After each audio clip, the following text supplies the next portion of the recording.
Hi,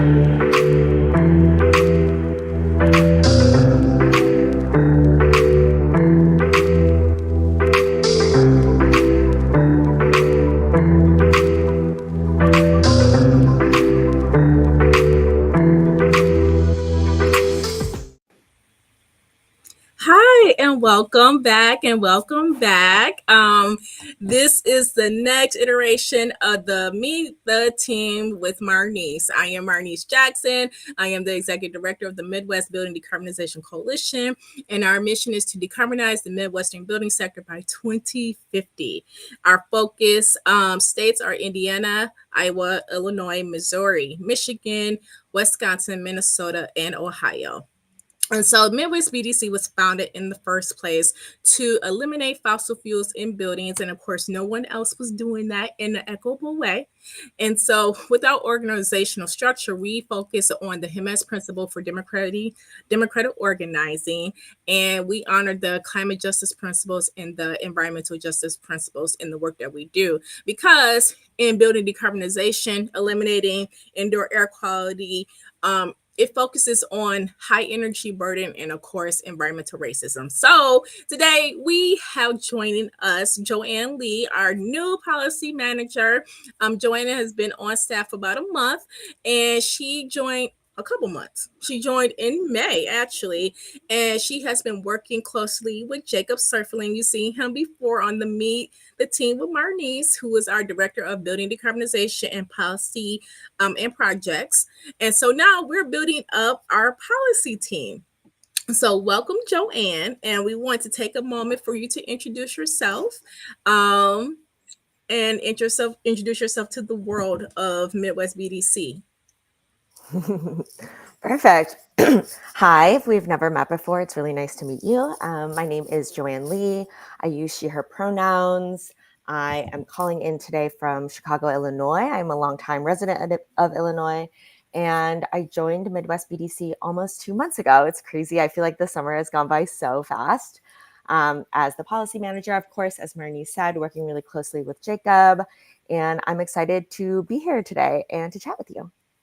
Yeah. So we have the policy team, J&J, the J&J crew. I think that is so cute. But so now that you've been here for a couple months, what makes us different as a coalition, Midwest BDC, different than other groups that's tackling building decarbonization or decarbonization? Yeah. I feel like you can tell that Midwest BDC is made by and for people of color. I think that's really evident in the work that we do and people who are kind of already doing that kind of work in their communities. I feel like sometimes there can be a disconnect between the people and the policies, right? And I love how Midwest BDC is kind of working to bridge the gap. Another thing that I love about Midwest BDC that I see that's totally different is kind of through our funding work, things like the regaranting program and the participation stipends. I think if we're talking about equity and decarbonization and kind of bringing everyone along in this transition, people need to be paid for their time and their work, right? That's like the best way to get people incentivized. So I love that Midwest BDC kind of sees the value in those types of programs and incentives. Yeah, right. We can't just get their expertise and not pay for them. It's kind of like climate missionaries or colonization, I don't know. It's up in there somewhere. But anyway, so you just mentioned something that was very important, how we're bridging, the technical parts of building decarbonization with also equity. So how do you share the importance of confusing policy with everyday people, right? Because, policy, or as policy wonks out there, it can seem so far away. Even if you think about the election cycle, all those policies that we hear about, for me, I'm like, oh my gosh, that is just so much to consume, right? So, how are you managing all that, with the focus on decarbonization policy and technical projects? Yeah, I mean, definitely some of the work that we do is like technical and confusing. I think when talking to members, it's really about like meeting them where they are, right? They're already members of the coalition, so they have that touch point somewhere, whether they care really deeply about their indoor air quality or are worried about the health of their children or that affordability aspect, right? Like, I think these topics resonate with people really deeply. How could it not? We spend so much of our time in our built environment. And so I think a really um, way to kind of connect that to the people is and to members is to just like meet them where they are. And I think Mhm. that our members like do really care deeply about their issues, right? That's why they show up to these meetings and to these working groups. And I think just like finding that thread and making that connection is really important.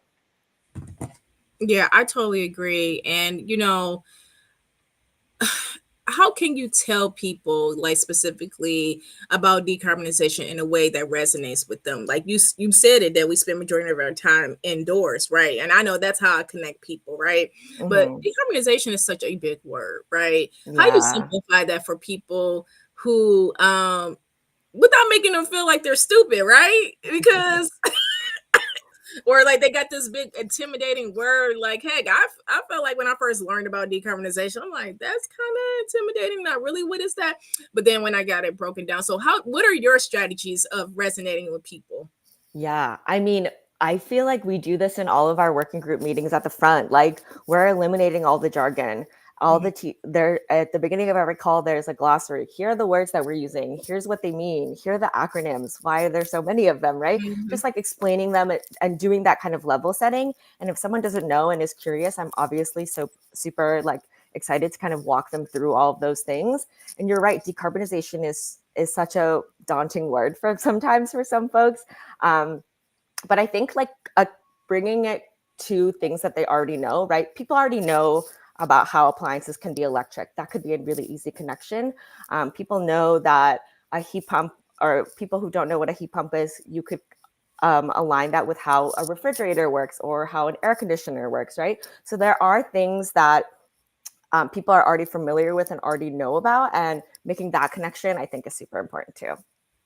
I totally agree because that's the majority of where the fossil fuels or the emissions is coming from our appliances. So that's how you make that connection. So you definitely mentioned that this work is very daunting. And I tell people this is boring, I'm like, if you think about it, like this is boring, but it's exciting, right? Yeah. So what helps you center in this work when you feel like the progress is moving slowly, even though we have had some monumental wins of members participating at the state level with the home energy rebates and participating, making sure that equity is at the state level, in regards to the Inflation Reduction Act. But when we don't see those immediate wins, like what do you do? How do you feel to move push forward when this is moving slowly? When the powers that be is dictating a lot of the stuff that we do. Like, how do you manage that? I feel like it's just, well, one, I feel like there's no real alternative, right? I think especially with issues around climate, there's like a sense of urgency and sometimes maybe even a sense of hopelessness. I definitely feel that sometimes. And it can be hard. And I really don't want to ignore those feelings because I think it can be like a tremendous motivator. But I also think that that hopelessness, like we can't let that stop us from continuing to do the work and continuing to make sure that our transition happens in like a planned and equitable way. Mhm. And I really think for me, it's about one day at a time, one foot in front of the other. You just Mhm. like can't get too caught up in it. And I also think that's why like having a good self-care routine outside of work is so important. Um, I had like an old coworker a long time ago that said, if you want to be doing this work for a long time, which I hope you do, like the most important thing you can do is take care of yourself while you're doing it. And Mhm. I just feel like that's so true. Yeah, I'm glad you mentioned self care routine because this work around indoor air quality essentially, impacts your health, it impacts your bills.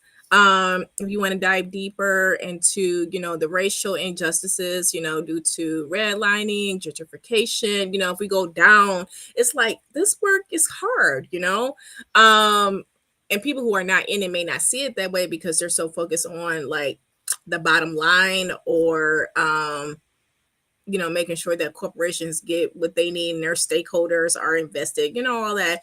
So Yeah. I'm glad you mentioned self care because essentially we are advocating for something that's bigger than us, and for people, right? So in the next 5 to 10 years, okay, what would you like to see the coalition doing, right? Because coalition building, um, is supposed to be here to fight for a cause, for a particular time frame. However, unfortunately, climate issues are not going anywhere, which is horrible because we're at the tipping point. Like it's hot, right? That's not funny. Okay. That's not funny, Joanne. Oh my God. But okay. The reality is that in the next 5 to 10 years, what do you hope that the coalition will be accomplishing? Dream big, Yeah. I don't know. I was thinking about this the other day. I don't exactly know how this would happen, but maybe you can come up with it, Marnese. I would love for the coalition to have more opportunities to gather in person. I feel like that's so hard when you're like regional by nature, right? Like we cover so many states and such a big part of the US. Um, but I think that there is just kind of like really wonderful and special coalition building and movement building that can happen in person. And I would love to see that like be a part of our work as well. Mm-hmm. I think that'd be really fun and exciting. Maybe also is just top of mind for me because I missed the staff retreat. So maybe I'm just feeling a little bit of FOMO. Disconnect. Yeah, it's okay, and I do feel that. So we will be in person for our equity summit next year in Yay. Milwaukee. However, that's late in August, and So far away. I really so me and Eddie we applied for a grant to do like a convening, hopefully um sometime in December, January, and we're supposed to have the annual meeting around that time as a nonprofit. So hopefully we'll be in person for something within the new year. Because I totally agree. It's different when you come in person to Yeah. talk to people, build those relationships, and honestly, Zoom meetings, it's just not enough. So yes, thanks for telling me that, Marnice, we need to really be in person. It's on the radar, and trust me, I get it. Um, and I'm sorry we missed you at the staff retreat, and it's none of your business why she wasn't there. She just couldn't be there because people like, wow, people be like, oh, and at the staff retreat because she couldn't be, okay. And yes, but we are definitely going to spend more time in person as a staff at the least. Yeah. I So also feel like this is top of mind for me because Jacob is getting his heat pump this week, mhm. right? That's this week. Um, I really, and I know that him and Maggie are kind of already on this, but I would really love if Midwest BDC had like a catalog of testimonials and stories that people could look into because I think that, well, one, I think people in general are resistant of change, but we have all these new technologies coming in, right? And it's constantly evolving. And I think, especially with decarb, there are some misconceptions around it. So I think it would be really nice for people to see, oh, it's not that different from the things I already have at home. Oh, it's not a huge lifestyle change for me. It's not this scary, daunting thing. Mhm. I do agree, and maybe Jacob will be willing to be the first case study. Like I'm tired of being the first. I'm tired of the case study. Okay. So maybe Jacob can, be the new case study of, what it looks like to switch over to, and Maggie, Maggie's working in the background. Shout out to Maggie. Maybe this could be something innovative that we could do, outside of highlighting our empowerment grant recipients coming up. So yeah, let's put that on the radar, Joanne. So I like that, thinking big, thinking big. So outside of showing up to work with all the stuff that we do, because we do a lot, it needs to be like 15 people on the policy team. But you guys doing it. So look, and you guys are very efficient with what you all do. So Oh, especially since we're in the thanks. A-State region, like Yeah. I don't know. I'll be like, well, we just got what before you came. Like, it's just Jacob. I don't understand. Like, where's your efficiency and productivity rate going? Like, I mean, it started off with just me, Jacob, and Maggie. Before Yeah. it was me and Margaret. I'm like, how? In this 8 states, I don't understand why companies got billions of people on staff, and I'm like, what y'all really doing over? uh, But anyway, really. I'm a hater. I don't care. Um, I'm just concerned citizen. Uh, uh, Outside of working, focus, Marnese. What are your passions outside of work? Like, what do you do, Joanne? I love to garden. It's a little hard being in the city and also being a renter, but we have a shared outdoor space. So I do my little urban gardening. Nice. Um, I planted some Korean pepper this year. So I'm hoping to kind of be able to like dry them and then make my own pepper flakes.